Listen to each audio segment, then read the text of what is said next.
Hello, everyone, and welcome to Love and Life Elevated. Hello, sweetheart. Hello, my dear. So good to see you. And you as well. I'm Dr. Deborah Rouse. I'm Dr. James Rouse, and we're so grateful that you made some time for us today. And we've got a topic that I think is going to be interesting to everyone, whether it's something happening in your intimate relationship, family relationships, circle of friends. There are a lot of us struggling out there making connection, making time for connection. So we're going to talk about what it is and how we can go about if it's kind of recreating connection, helping to build intimacy, or just finding time so we build that trust, we build that connection, and we feel like our relationships are flourishing. I think that the longer that you are together with one person, it's really easy to think, oh, we've lost a spark, or things have just really plateaued, and we don't take enough responsibility. And when I say we, I'm really only just speaking for myself, recognizing like, oh, how much effort are you putting into this? Like, you just expect things to be awesome and high energy all the time, but unless you're actively like making time for rituals and taking an effort to elevate the relationship, the connection, like it's not just going to happen magically. You know, I love how you put that, sweetheart. I've been thinking a lot about this topic before we push the go button. This whole idea of return on investment or even return on intention. And I think for anyone who is in a relationship right now and wondering about, how much time does it take? I think the first thing we have to think about, what's our intention with the relationship? We're really doing and kind of looking at it and saying, what's working? Where do we need some work? Where's an opportunity for us to create time so that intention can be realized with the investment of really feeling like my partner, we still have that spark. And a lot of this is coming back to one of the most important pieces, which so often we think it's a time thing, like it needs to be X amount of time for it to be valuable or to really work to keep the spark going or to make it feel like it's really now real because we do this much time every single day. And more of the research out in something called Micromoments of heart resonance. I was going to say Micromoments, not heart resonance, but I was going to say Micromoments. Were you going to do that? Well, this is one of my favorite books, one of my favorite researchers. Her name is Barbara Fredrickson. She wrote a book called Love 2.0. And this book has helped me so much to realize that there is intimacy or trust and connection that can happen literally in just a few moments every single day. It's just about setting the intention, aligning with your partner, aligning with your friend, your bestie, your person, and literally just going into it with that level of intention. And studies show that the neurochemistry of oxytocin, the physiology of lowering cortisol, augmenting the ways in which we feel trust and connection, literally don't take hours. They can take moments as long as the intention is there. I was just thinking when you were talking about that with the trust piece and the oxytocin piece and how oxytocin builds trust, not only in intimate relationships, but as we know, in corporate cultures too. So it's taking that moment to recognize your employee, your coworker, and just really being present with them and acknowledging and giving, gratitude. Gratitude goes so far in intimate relationships, in work relationships. And this is so funny because it just happened this morning, but now it happens like every morning. So usually in the mornings, we always kind of overlap a little bit in the gym. He hits it earlier than me. We're fortunate to have a gym right here outside of the office in the house. And as you know, we've shared, we have a puppy.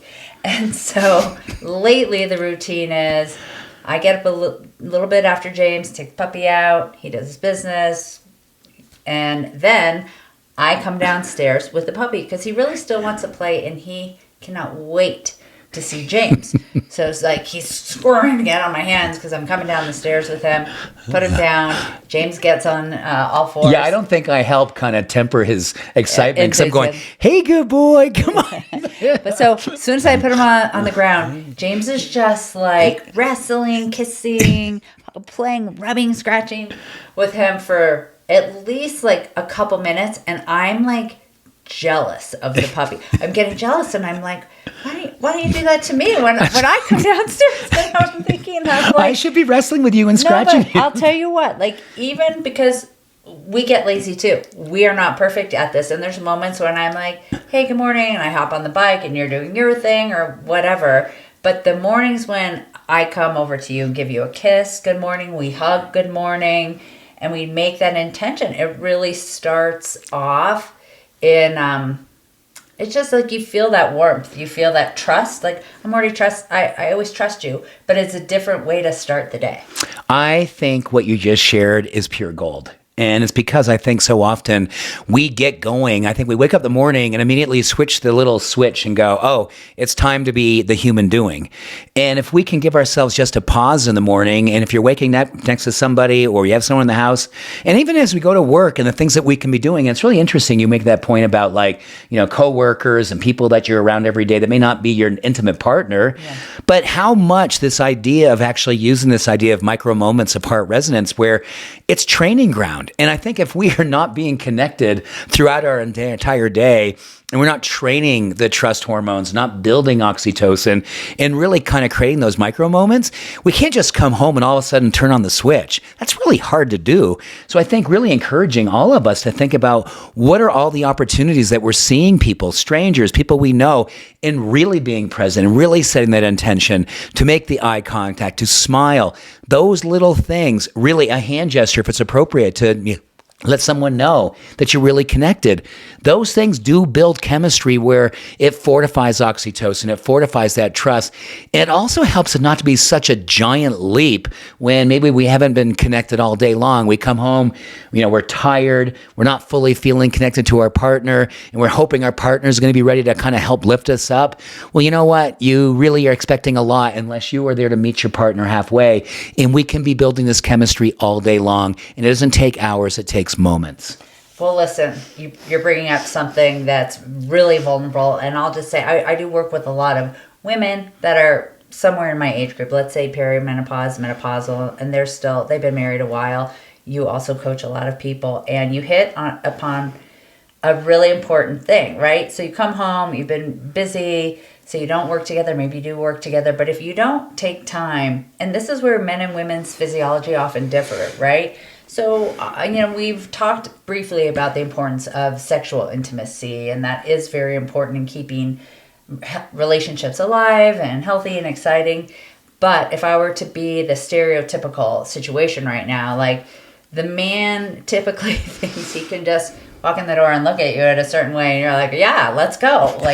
But the woman needs those micro moments throughout the day. It's not like, oh, all of a sudden I'm getting in touch. Okay, I know what he wants. He never touches me unless he wants that. Yeah. So those moments every day, throughout the day, depending on what your work-life situation is, maybe it's a text, just thinking about you, hope your day is going great, but you really need that to build intimacy before the actual physical intimacy can really engage in a way where both partners are sort of ready to go. And maybe it works the opposite way. I'm just, like I said, I'm being very stereotypical here, but we've talked about that a lot. But I think it needs to be talked about even more because I was just having a meeting with some people I'm coaching right now, and I brought up the idea of all-day foreplay. Which is really interesting because all day foreplay is that text, sweetheart. Yeah. It is the eye contact. It is the way in which we throughout the day are making sure we're not just, how should we say, ghosting, and all of a sudden we come home, we're expecting intimacy to be right there, right now. But there's something beautiful about continually acknowledging the fact that this is someone who's on your mind, someone who's in your heart, and you take those moments to continually create the foreplay, which is basically not about having sex at the end of the day, but more when I walk through the door, we're not trying to figure out if we're connected. We're not trying to figure out if I was thinking about you and trying to make up for the times I was not. Now, I know life happens and things can get really busy and we're not able to do these kinds of things. But again, coming back to this can be something as simple before we go to work, before we head and leave our partner. You stop and really get present. And there's a thing I did a few years ago that really bears a perfect opportunity right now. And that is that when you get ready to say goodbye or when you're coming into the house, put your phone away. Do not have your phone anywhere on your person.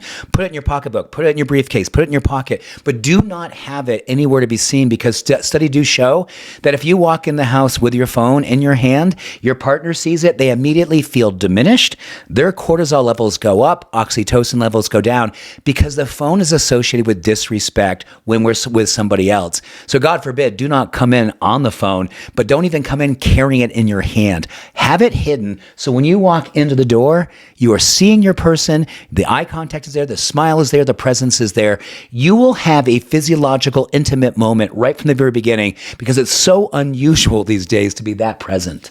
Yeah, there's been so many times when, obviously, in the days when you were doing a lot more driving and commuting or trips, so back and forth to the airport, where you would come home but you would be parked in front of the garage. You wouldn't actually pull into the garage, and I was like, what is he doing in his car? Because you could just see him from the kitchen window, and you would be finishing your call. Like, you didn't even want to pull into the house until you were done with that call, so that you could just be present when you walked in the door. And I was like, I thought it was so silly, but also I really appreciated it that then I knew when you came in, like, there you were. Yeah, gosh.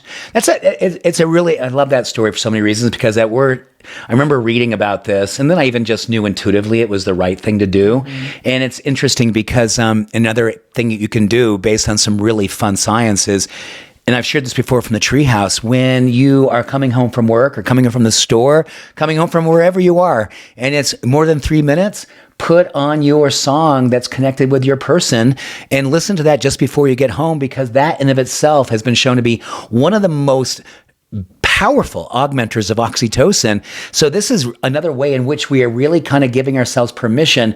And what's really beautiful about this isn't just happening to you. So you walk in, your partner's going, what's up with you? What have you been listening to?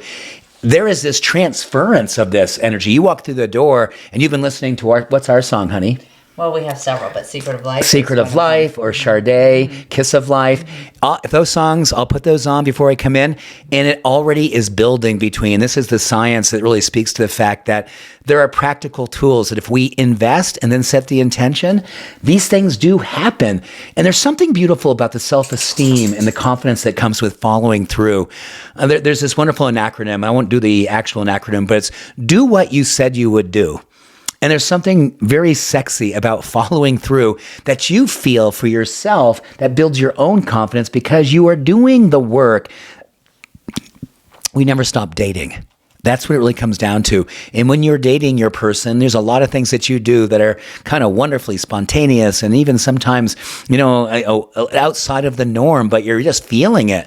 Well, 31 years into our experience, I think the thing that we love more than anything about our relationship, the spontaneity of play, the music we put on after dinner to do the things we want to do, but also in the morning, making those micro moments happen. So I really want this to land for people where take an honest look at what it is that you're doing. Take an honest look and see where there's opportunities to, deepen those micro moments.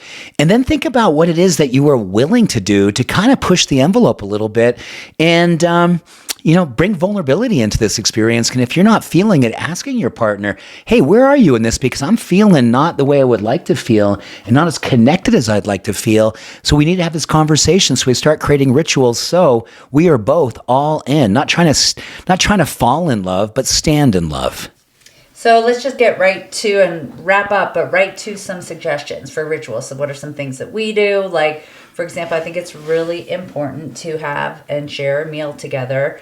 We've talked about this before, and specifically while no electronics are involved. So those phones are put away and you're connecting, right? You're talking. Maybe if you're like, oh, I don't even know what to talk about anymore, just share your thorn and your rose for the day.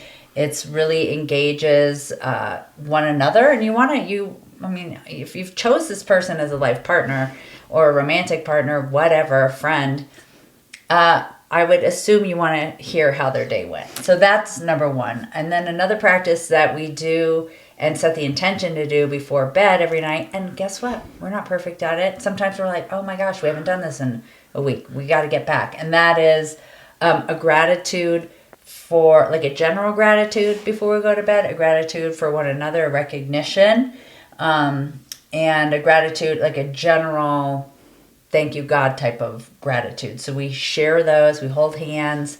I love that ritual. And then I would say the morning ritual is kind of, and always kissing before we close our eyes at night. and Always. and always when we greet each other in the morning. I would say it's very rare when that doesn't. No, I mean, I'm much more excited about seeing you in the morning than the puppy. Let's be clear. I know, but I really had to ask, like, I need you to greet me that way too when I see you. And I guess the other one that is interesting is the fact that a lot of research around the idea that taking a walk after dinner and what it does metabolically for us. And I think sometimes after dinner, after you eat, all of a sudden your blood sugar just drops, your energy drops, your opportunity to connect with each other drops. You're just not feeling available anymore. Well, as little as a 10-minute walk right after dinner helps to augment the way you use your insulin, gives the insulin an opportunity to drive blood sugar into the muscle, and studies show that that will literally help metabolically. So we have the energy to do an appreciation. We have the energy to actually appreciate one another and really do the work at the end of the day. So we're not just kind of falling off the edge of the cliff at the end of the day and ending on that note.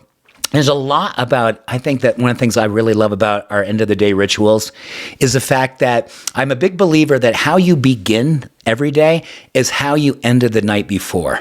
And if you end the night before with appreciation, you end the night before with a kiss, you end the night before with holding hands, that is going to carry you into the following morning. So if you're always saying, gosh, I'm just too tired of the gratitude, we're both too tired to do anything at night, take that little walk and see how that can augment your metabolic energy and give you permission to finish the night strong. Right. And we've already mentioned that we do the morning walk, and that is awesome.